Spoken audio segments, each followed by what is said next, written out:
Vous voulez comprendre l'évolution des cours de bourse, les grandes tendances des actions. Pour ça, vous devez absolument comprendre ce qu'est le bêta. Donc on va voir aujourd'hui ce qu'est le bêta. Moi, c'est Michel, je suis expert comptable et prof de finance et de comptabilité en DCG et DSCG.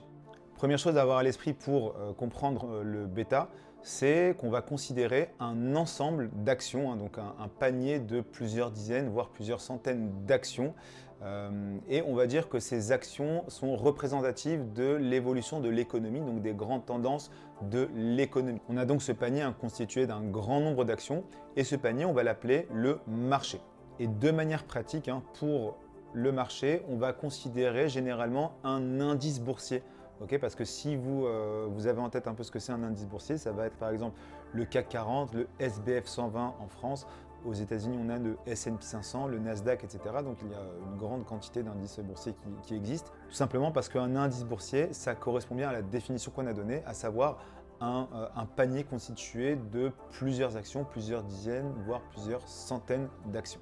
Donc de manière pratique, on prendra pour le marché un indice boursier. Alors pourquoi? Bien d'abord parce que comme on l'a dit, ça correspond bien à la définition, mais aussi parce qu'un indice boursier, on a des statistiques dessus, on a des chiffres, c'est très facile de trouver des statistiques de cours, d'évolution, de taux de croissance, etc. sur les indices boursiers. Et donc on peut faire beaucoup de calculs et donc ça facilite beaucoup les choses, donc notamment pour calculer le bêta. Ensuite, parmi ces actions, on va prendre une action qui nous intéresse, donc l'action dont on veut comprendre l'évolution et la tendance, et on va essayer de savoir comment elle évolue par rapport au marché. Donc comment elle évolue par rapport au marché, c'est-à-dire cet ensemble de ce paquet d'actions qu'on a défini auparavant. Qu'est-ce que ça signifie? Eh bien, le marché, il suit une tendance. Il suit une tendance à la hausse, il suit une tendance à la baisse, si on regarde sur une période de plusieurs mois, voire plusieurs années. D'une manière générale, l'action va suivre une tendance similaire, c'est-à-dire que quand le marché augmente, l'action va avoir tendance à augmenter. Quand le marché diminue, l'action va avoir tendance à diminuer.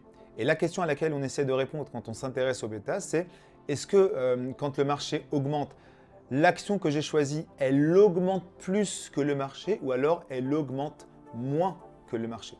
Et inversement, quand le marché diminue, est-ce que l'action diminue plus fortement que le marché ou alors moins fortement que le marché? Donc ce qu'on voit ici, c'est que connaître le bêta, ça revient en fait à connaître la sensibilité de l'action par rapport au marché. Donc comme on l'a dit par exemple, quand le marché augmente, est-ce que l'action va augmenter plus fortement ou alors moins fortement que le marché? On peut maintenant illustrer tout ça avec des chiffres. Donc le bêta, ça va consister à se demander, quand le marché augmente de 10% sur une certaine période, est-ce qu'en moyenne, mon action augmente de 12%, de 15%, ou alors à l'inverse de 8%, de 7%, de 9%? D'accord? Donc est-ce que l'action augmente plus que le marché ou alors moins que le marché? Pour donner une idée, le bêta est en général compris entre 0,5 et 1,5. Donc prenons par exemple un bêta de 1,3. Ça signifie qu'en moyenne, quand le marché augmente de 10%, l'action, elle, va augmenter de 10% fois 1,3, ce qui nous fait 13%. Et inversement, si le marché diminue de 10%, eh bien l'action va diminuer de 13%. Donc on comprend bien, comme on l'a dit, que le bêta, ça revient en fait à se demander quelle est la sensibilité de l'action par rapport au marché en général. J'espère que cette vidéo vous a aidé à comprendre ce qu'est le bêta. C'est une notion fondamentale en finance. N'hésitez pas à poser des questions en commentaire, je me ferai un plaisir d'y répondre. À très vite.